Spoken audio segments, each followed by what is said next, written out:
Sam Raimi's Doctor Strange and the Multiverse of Madness. But yeah, where do I start?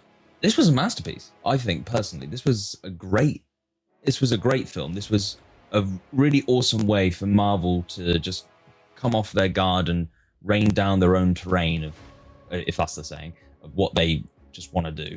Like, they can free reign over this. For that kind of reason, there's a few things about it that I don't like, but when you disregard those things, which I think you will when I go to explain them, you might just think, oh, it doesn't matter, they can do what they want because it's film, it's not the continuity of the comics or anything like that, so like they have to strictly follow or anything like that, so which is kind of my main pet hate with the film. So yeah, I'll get into that first with being Scarlet Witch, who's in it, Wanda Maximoff, who we've known grow as a character since the days of Captain America, Winter Soldier, and Avengers: Age of Ultron. She's finally basically been corrupted by the dark hold that we saw her using in WandaVision, and now she's gone complete rogue, the villain Scarlet Witch that we're all known and accustomed to, us comic book fanatics. But in the comics, she's not a Doctor Strange villain. So her place in being an antagonist in this film is worthy by what they're doing within the MCU. It's worthy for the sense of the relatability between sorcery and witchcraft, and just those characters having knowledge of each other and what's been going on. And, you know, the relics of runes and the dark hold, and obviously all the Doctor Strange related like sorcery spells and the Book of Vishanti that they reference throughout the film, and whatnot, and obviously all the multiverse experience of everything and like what she's trying to achieve what she's trying to achieve compared to like what he's been through. It's on colliding paths, so understandable for a story. Oh, felt wobbly then. Understandable on a story expense from the MCU, but yeah, like it's more relevant for the Sinister Strange with the third eye to like have the dark hold and it corrupting him as well, and obviously on the story aspect of it as well. And you have Shuma Gorath, who's obviously in this, even though it's not actually named in the film, is named through the merchandise as Gargantos, which is a completely different character. So I suppose I'm happy that there was some relevance regarding that creature as an antagonist in the story as well, even for a brief period. And the action scene between Doctor Strange, Wong, America Chavez, and Gargantos, whatever you want to call the octopus-like creature, was amazing. Obviously Sam Raimi intended for it to be more like a horror film. And obviously, for those who don't know, Sam Raimi also directed the original Spider-Man trilogy with Tobey Maguire. Of course, I was going to say it in this kind of video. Come on, guys, you know me. So that action sequence where Doctor Strange basically, like, you know, manifests his hands as part of a spell to kind of grab the pole and inject Shuma Gorath in the eye and just eject the eye in the most gory, kind of really explicit way possible.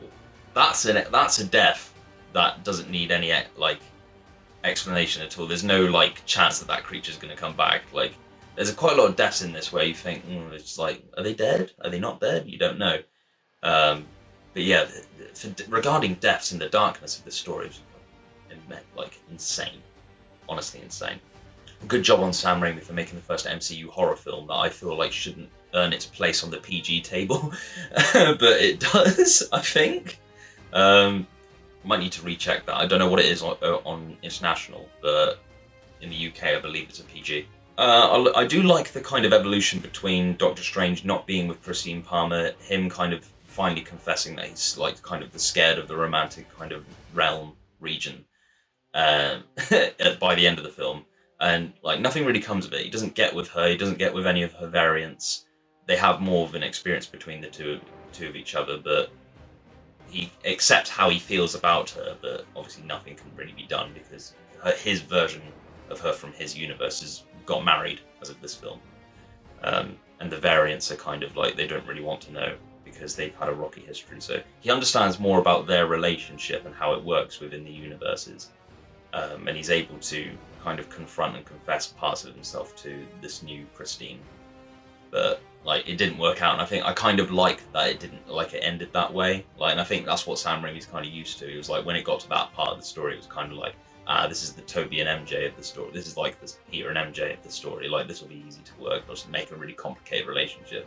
You know, greatest superhero, greatest surgeon, but still didn't get the girl, kind of thing. I think that was pretty good dynamic, and that was probably some of the best evolution for Doctor Strange's story, other than finding out he had a sister Donna, like in the comics, who drowned in frozen ice in the lake.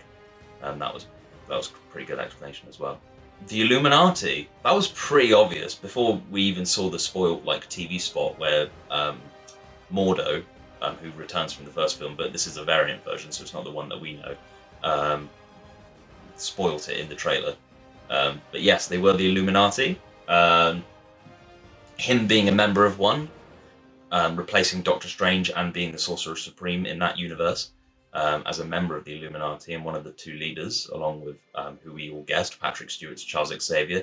Not the version that we followed throughout the X-Men films. Again, this is another variant of that version of that character. He has like a kind of yellow hovering wheelchair, a bit like what he's donned in the comics a few times. To reference What If, we got Hayley Atwell as Captain Carter, which I think a lot of people were expecting, and there was a few hints from some of the early concept arts and posters. Obviously, a later TV spot also kind of revealed the shield as well. Now for the ones that we didn't know. Superior Iron Man, or the character we thought was Superior Iron Man, was actually Maria Rambeau. And for those who don't know, Carol Danvers' best friend, Captain Marvel, a variant of her character who becomes Captain Marvel. And we all knew it was a Captain Marvel-like character. Some people thought it was Captain Marvel, some people thought it was Kang, some people thought it was Tom Cruise's Superior Iron Man. Nope, Maria Rambeau is Captain Marvel in a pretty insane outfit. That was cool. Then we had Anson Mount. I think that's how you say his name. I'm not sure the actor. I might have botched that completely. The actor who plays Black Bolt, or that variant of Black Bolt, Blackaken Boltegard, who is king of the Inhumans in Atwell on the Earth. Basically, kind of like a god, but not really. He obviously was one of the main characters of the Inhumans series, which is available to watch on Disney+. It's a one-season show, not very popular amongst fans. If you were to ask me to describe it in one sentence, I'd basically say it's Thor. It's a beta version of the original 2011 Thor movie, cut into an episodic series, dealing with a group of characters rather than one individual superhero on the moon rather than another realm. And basically the series is basically the same. Like there's not much difference in depiction, other than there's not obviously the astrologer characters, but there is other characters in relation to them, or hang out with them, shall we say. Yeah, and obviously Anson Mount was the actor who played Black Bolt in that show as well, a variant of that version. So that officially canonizes the Inhumans show as MCU continuity as well. So worth the watch for that reason, if you're interested. And then the final one, and this is the one that people were really hoping for, and oh my boy, God, we got it. John Krasinski as Reed Richards, and in that universe in 838, classed as by Mordo as the smartest person alive, member of the Fantastic Four. And not only that, he is married to Susan Storm, who obviously is indirectly mentioned, not by name, and has children in that timeline as well. And Wanda turns up and kills them all. Yeah, but don't worry, because the Captain Carter that we followed in that film is not the same from the What If series. Again, it's another variant. John Krasinski is fantastic as Mr. Fantastic. Again, another variant. We'll see either him. They did say that was a fan casting choice, so I'm wondering whether or not he's going to be cast as the the 616 version of Reed Richards when they finally do the Fantastic Four film in the MCU. But obviously, our 616 Doctor Strange that we follow throughout the two movies, and the rest of the MCU obviously now has knowledge of the Fantastic Four. He even says the words Fantastic Four. Didn't you guys chart in the 60s? Like, I was in hysterics when he said that. Wong as the Sorcerer Supreme was amazing in this film. Benedict Wong has literally stolen the show, or stolen like Phase 4 basically in terms of content, appearing in Shang-Chi, Spider-Man No Way Home, obviously now Doctor Strange and Multiverse of Madness as well. I feel like he's been in something else as well. I think he was rumoured to be in Eternals, but he wasn't, obviously. I feel like he was in a show as well, maybe? Was he in a show? Well, he was in What If, the zombie episode, anyway. I remember that. I remember because some of the knockoff Lego that I got had was Zombie Wong. But then saying that there was a zombie US agent, he wasn't in that. So I don't know, but I'm pretty confident. Yeah, he was. I remember now from the zombie episode. He was in that. America Chavez being able to jump through universes using her powers. Pretty standard stuff. I had no query with that. I had no issue with that. I think it was obviously relevant to what the story needed. She was meant to have a debut in No Way Home. I do like the little nod to No Way Home as well that they did. I was so surprised that they were allowed to include it without Sony, like, you know, wiping Marvel's ass too much about that. Just by simply mentioning the word Spider-Man in the film. I feel like Sony would have wanted to get all over that and have like some sort of like involvement just by the mentioning of his name and referencing to the character and what the character can do. Having a whole scene of conversation about him because they were like, oh, just recently there was an incident involving Spider-Man regarding the multiverse, which is a direct reference to Spider-Man No Way Home being a Sony film.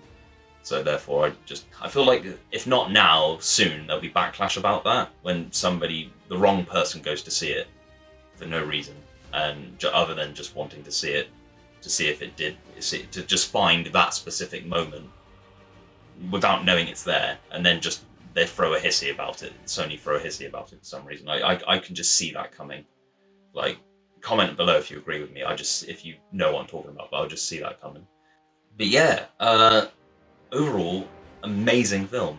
And we get Charlize Theron at the end, who's Clea, who at the moment is being portrayed in the comics as like a sort of female Doctor Strange variant. But she's also an actual villain of Doctor Strange in the comics as well, and the person I thought was going to be the villain of this. A Doctor Strange sequel before I found out what it was. Obviously, she's going to play a part in Doctor Strange 3. We've got Doctor Strange who, because he's been like corrupted by the Darkhold himself now, by having used it, even though obviously it's destroyed. He's like the last person alive throughout the whole multiverse who's actually used it, you know, the presence of the MCU continuity from what we've seen, other than obviously Scarlet Witch and his variants. So it's just whether or not he'll like be further corrupted by what's left of that power that he had, that he used, despite the Darkhold being destroyed. Like maybe that was kind of like him gaining that third eye was just sort of like the price that he pays or something like that. I feel like that might be something that we find out about in a later Doctor Strange film, no idea. And then we get the classic cameos from Bruce Campbell as well, like we all knew it was coming. I actually didn't recognise him until the final post-credit scene at the very end of the credits where he stops punching himself, and that's when I recognised him. Boy, has he aged by slight coloration and slight wrinkles and like hair and just ever so slightly in the face, but barely at all. You can barely notice any change whatsoever. It's literally hair and that's about it. Like, he looks the exact same. What it sets up, obviously, continues to set up the Young Avengers through Scarlet Witch's children, Tommy and Billy, who obviously she's entering the multiverse to kind of find, because we find out that dreams are basically you seeing through the eyes of your variants throughout the multiverse, and that's what a dream is. So Wong's got a recurring dream of being chased by a giraffe naked or something like that, and apparently that's actually happening in other universes. The film was pretty insane. Like, again, like the only pet peeve is that Scarlet Witch is not a Doctor Strange villain in the comics. If she was to go up against, say, the X-Men and like do a bit of a House of M kind of like story, then but obviously they didn't go that route, and she died at the end of the film. But then I've had a lot of people say that, well, she's not dead, she didn't see the body. It's like with most of the characters that die, you kind of see their deaths, or at least see the body, implying that the character has died. Yeah, sorry. America Chavez, Billy and Tommy being all set up for the Young Avengers, that's going forward. Obviously still, you can tell that's being set up. Once they do Hulkling and She-Hulk, you know they're making Young Avengers. There's no reason why they shouldn't. Once they do that, and maybe Iron Lad as well in a future project, which is technically a Kang variant, so again, even more relevant, you know Young Avengers is on the way. Come on, guys. It's so obvious. There is rumours for a Scarlet Witch film, and I think that there's a lot more that still needs to be done with that character. I think she needs a proper redemption now. I think we've seen the worst of her regarding the villainy, obviously, through this movie.